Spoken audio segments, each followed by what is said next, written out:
Cuando decidí hacer este paseo sobre el profeta Yeshayahu o Isaías, no sabía que su tumba estaba identificada.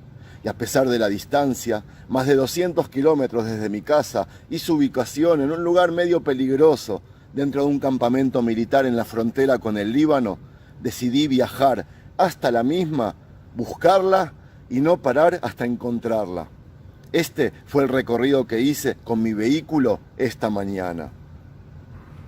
Shalom amigos, les habla Sergio Bacari del canal Un Bacari Suelto en Israel, otra vez con el Tanaj, con la Biblia, otra vez paseando en busca de citas o capítulos o personajes de la misma. Hoy vine a recrear la vida del profeta Isaías, Yeshayahu Hanabí, como lo conocemos con nosotros, y voy a empezar el paseo en esto que es la tumba en donde está enterrado y donde descansan los huesos de este profeta. Donde estoy en el norte, en el límite con el Líbano, al lado de un kibutz que se llama Bar'am. Es en la frontera norte. Yeshayahu Ben Amotz, como se llama, o Yeshayahu Hanabí, como lo conocemos más que nada en hebreo, fue un profeta que profetizó en tiempos del reino de Judea, en la segunda mitad, más tirando a la época en la destrucción del primer templo de Salomón. Está considerado en el judaísmo uno de los profetas más importantes, que más influenciaron y uno de los más estudiados en la profecía israelí clásica de estos momentos. Este profeta trabajó en tiempos en que el imperio asirio ya había conquistado toda esta zona del norte del reino de Israel y se iba a aproximar para destruir también el reino de Judea al sur. Muchas de sus profecías estaban dedicadas o estaban referidas, destinadas a asuntos de política, y Yeshayahu, Isaías, no solo profetizaba para su pueblo, sino que se entiende de que también profetizaba a los pueblos vecinos. Todo lo que voy a relatar hoy, por supuesto, lo voy a hacer desde un punto de vista judío, por el que estoy educado, y por mis propias interpretaciones de las cosas que los sabios judíos me transmitieron, o por las interpretaciones mías de su libro. Yeshayahu Ben Amotz, el padre, era en realidad el hijo de Joash y el hermano de Amatzia, dos reyes de Judea, y él también era profeta, el padre de Yeshayahu. Yeshayahu tuvo en vida 3 hijos varones y una hija mujer. Una hija mujer que hay dos versiones de cómo se llamaba, porque a veces la llaman Alma y a veces la llaman Neviá. Pero lo cierto es que esta chica, que esta mujer, fue la elegida para que se case con el rey de Judea, Hizkiyahu, nada más y nada menos. Lo que pasó fue de que este rey no quiso contraer matrimonio con ella por miedo a que sus hijos no les salgan derechos, por decirlo de alguna manera. Y Yeshayahu se acercó hasta el rey y lo convenció, diciéndole de que quien decide cómo van a salir los hijos no es ninguna persona, ni siquiera si se trata de un rey. Quien decide esas cosas es Elohim Shebashamayim, el Dios que está en los cielos. Así logró convencerlo, así contrajeron matrimonios, trajeron al mundo 2 hijos varones. Pero Hizkiyahu aún quiso seguir probando si esos hijos estaban derechos. A uno logró matarlo por medio de una patada, y al segundo, que logró sobrevivir, es aquel conocido como Menashe, que con el transcurso del tiempo fue quien mató en este mismo lugar a este profeta Yeshayahu, Isaías, de una manera que les voy a comenzar a relatar. Vamos a hacer un paseo, como les dije, recreando su vida por los paisajes del norte, y yo espero de que tengamos un paseo educativo, didáctico, y que podamos también disfrutar un poco. Mientras recorro la zona por donde el profeta pasó sus últimos momentos antes de ser asesinado por su propio nieto, les cuento que lo que sabemos en el judaísmo del mismo no es mucho, solo algunos testimonios que él mismo nos dejó en sus profecías. La principal la principal información nos llega de su propio libro y del segundo de Reyes, en la parte de su ocupación con el rey Hizkiyahu.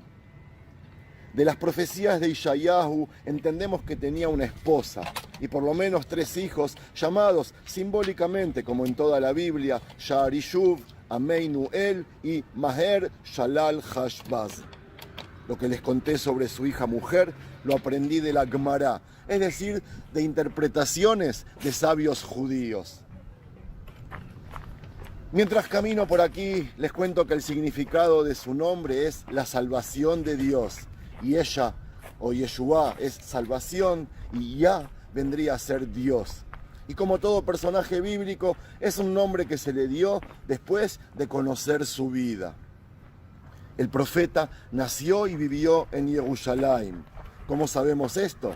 Porque en las Escrituras solo se describe el lugar del nacimiento del profeta cuando era fuera de Jerusalén. Por ejemplo, el profeta Irmiyahu o Jeremías, que nació en Anatot. Y el de Yeshayahu no está escrito. Además, era lógico que su familia esté en los alrededores del lugar más importante del reinado de Yehudá. El mismo profeta era consejero del rey de Yehudá y de la política a emprender. Amigos, ¿qué les puedo decir? No me siento cómodo caminando por aquí y hablando de Jerusalén. Yo voy a hacer algo que nunca hice. Voy a bajar desde aquí 250 kilómetros y voy a seguir allá en Jerusalén el relato. Lo siento, amigos. Vamos. Wow, amigos, llegué a Jerusalén. Esto que vemos era la entrada del gran templo de Jerusalén, por supuesto, del primero y del segundo, más que nada del segundo. Aquí lo que están viendo son piscinas de mikvaot, donde la gente se purificaba sus cuerpos antes de subir allí arriba. Y apenas hace 2 años, en el año 2018, se descubrió aquí, en este mismo lugar, conocido como el Ofel, un sello con el nombre Yeshayahu Hanabí, o el profeta Isaías. Está cayendo el sol, amigos, por eso me voy a apresurar.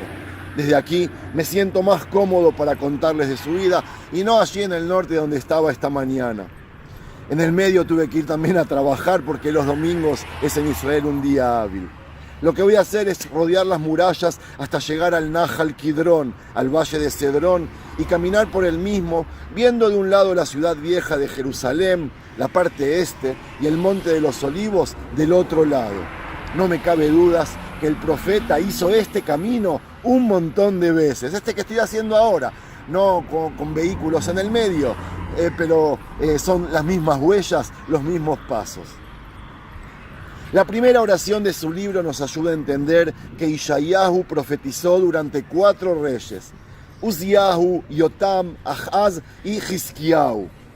Con la primera profecía hay errores históricos, porque se sabe que fue en tiempos de Ahaz cuando llegó a la zona Ratzin Melech Aram en el año 735 a.C., mucho después de la muerte de Uziyahu. Pero con la última profecía de Yeshayahu no hay problemas, y fue exactamente en el año 701 a.C., y está relacionado con el sitio de Sanjrib. Amigos, enfrente nuestro vemos Siluán, la aldea árabe, donde en la historia era la ciudad de David, donde comenzó toda la historia de Jerusalén. Debajo es el comienzo del valle Kidrón, Cedrón. Al fondo, la piscina Shiloah o Siloé. Y ahora sí, a nuestra derecha, a nuestra izquierda, las murallas de Jerusalén, dentro de las cuales estaba el templo, y a la derecha, con un sol imponente, el monte de los olivos en todo su esplendor. Amigos, es la mejor hora para verlo, y la mejor hora también para caminar por debajo del mismo en el valle Cedrón. Como las profecías de Isaías llamaban a arreglar problemas sin hacer mención de una fecha, nombre o lugar, eran profecías que estaban hechas de modo general. Es muy posible que el profeta haya seguido profetizando incluso después del sitio de Sanjrib. Sobre su muerte, que les conté al principio, sabemos por un pergamino que se encontró en el que se detalla que Menashe, su nieto, lo había asesinado. La tradición judía, una leyenda, supone que el rey lo había acusado de pecar al decir, por ejemplo, que él había visto el rostro de Dios, contradiciendo las profecías de Moshe, de Moisés, que había dicho que nadie vería el rostro de Dios. Aunque en realidad Moshe se sabe que lo había visto si leemos el libro de Éxodo 24. Al escuchar las acusaciones, en vez de responderle o explicar o tratar de convencerlos, el profeta decidió huir hacia el norte, hacia el lugar donde estuvimos a la mañana, y ahí pasó lo que pasó. La leyenda judía cuenta que cuando vio un cedro, un árbol eres, este lo devoró dentro suyo para protegerlo. Menashe decidió cortar el árbol, pero Dios no permitió. Y no pudieron cortarlo hasta que llegaron a los labios del profeta. Y allí consiguieron cortarlo, matarlo e incendiarlo. Luego sabemos que Menashe pasó a ser rey de Judea. Fue el rey que sucedió a Hizkiyahu. El contenido de sus profecías intentaba combatir la tensión de esos tiempos entre la tendencia nacional y la universal. Hubo 3 profecías para mí que son las más destacadas. La primera en el capítulo 2 sobre Ajrit Yamin, o el fin del mundo. La segunda en el capítulo 11 llamada Jotem y Geza Ishai. Y la tercera en el capítulo 25, Hazon Bitul Hamavet. Todas esas profecías se ocupan sobre Tikkun Olam, o de cómo arreglar el mundo, algo que los judíos aún seguimos creyendo y haciendo, considerando la perspectiva universal desde el punto de vista de Israel. En cuanto a asuntos políticos, presentó una situación utópica en la cual todos conviven con todos bajo un mismo líder, un solo líder ubicado en el monte Moriah, aquí a nuestra izquierda arriba. Pero cuando cada pueblo siga conservando su esencia e identidad. En la profecía del fin del mundo o los últimos días dijo la famosa frase Begar Zevin Keves Benamer Imgi Irbatz. No habrá más guerras, dijo el profeta. Loi Gaú Veloi Ashhitu Bekol Arkochi. ¿Cuándo sucederá esto? Cuando reine en Israel el Mesías que vendrá de la dinastía de David. Dijo que habrá milagros como los que hubo cuando salimos de Egipto. La naturaleza se transformará, se abrirán mares y ríos para que todos los hijos de Israel puedan retornar a la tierra prometida. Amigos, y no puedo terminar el relato sin mencionar el capítulo favorito de los hermanos cristianos, el 53. Ahora sí me van a matar. Si para el judaísmo este profeta era importante, para el cristianismo era quizás el más relevante. Es muy citado en el Nuevo Testamento y los hermanos cristianos ven en sus profecías, interpretan sus cosas como si fuera Ishayahu quien predijo la venida de Yeshua o de Jesús como el Mesías de Israel. Ishayahu está considerado un santo para ellos y su día, según los católicos ortodoxos, es el 9 de mayo de cada año. Respecto al capítulo 53, amigos, el judaísmo lo interpreta de otra manera. Eso no quiere decir que tenga razón, pero lo mismo digo de los hermanos cristianos. Ambos tienen razón porque no hay nada escrito específicamente, con nombre y apellido. Son puras interpretaciones, amigos. Así que lo que estoy contando ahora es el punto de vista de los judíos. El capítulo prohibido, como suelen acusar al judaísmo acerca del capítulo 53, no está prohibido en absoluto. Se lo puede encontrar en toda Biblia y está aquí en la Biblia que llevo a diario todos los días, incluso la que tengo ahora aquí en la mano. El capítulo 53, para nosotros, Isaías se refiere al exilio de Babilonia y la destrucción del templo. En el próximo capítulo, en el 54, Ishayahu describe a Jerusalén con una analogía de una mujer estéril y pobre. En el 53, describe al pueblo de Israel del exilio con una analogía de Tzadik Meuná, o justiciero mártir y rechazado. En ningún momento recuerda la palabra Mashiach o Mesías. Isaías 53 hace analogías del Salvador con una persona sufrida y enferma. En la oración 10 dice, Irá zera ya'arich yamim bejefetz Adonai vayadó vayatzliach. O, como se dice en español, tendrá hijos, vivirá muchos años y de la mano de Dios tendrá éxito. En la oración 7 dice que cuando lo maten, kasele betach yovel, veloy patach piv, o cuando lo estén matando, el Mesías o esa persona no dirá una sola palabra. En la oración 9 dice, Baitenet reshaim kibro betashir bemotav, o cuando muera será enterrado entre pobres y ricos. Otra vez, no quiero hacer polémicas, estoy presentando la postura del judaísmo.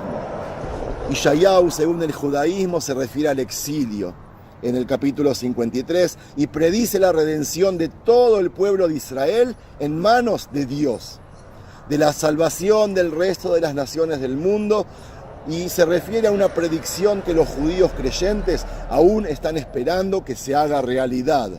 Se va a hacer desde el Monte de los Olivos que tenemos a la derecha, de ahí va a venir el Mashiach de Israel, de ahí va a resucitar y todos los muertos también van a resucitar junto con él. Listo amigos, eso es todo. Hagámosle caso a Yeshayahu, respetemos su deseo y que cada uno viva bajo su fe, bajo un mismo Dios, el Dios de Israel. Aquel que su casa estaba ubicada por encima nuestro a mi derecha y que hoy está destruida. Quizás el día que dejemos de buscar quién tiene razón y convivamos en armonía cada uno en su rancho y con su fe, que el resto de la oración la complete cada uno a su manera, amigos. Están invitados a darle un me gusta al video, al paseo, por el material presentado, por el esfuerzo, por la intención del proyecto de acercar gente, culturas y creencias. Jamás es mi intención de separar, amigos. Solo un me gusta es un hermoso gesto hacia quien intenta hacer todo esto. Los saluda Sergio Bacari desde Jerusalén a todos. Y nos volveremos a ver en el próximo paseo con la Biblia en la mano, si Dios quiere, y si el gobierno de Israel también me va a permitir, porque por lo visto nos van a encerrar en otra cuarentena. Shalom.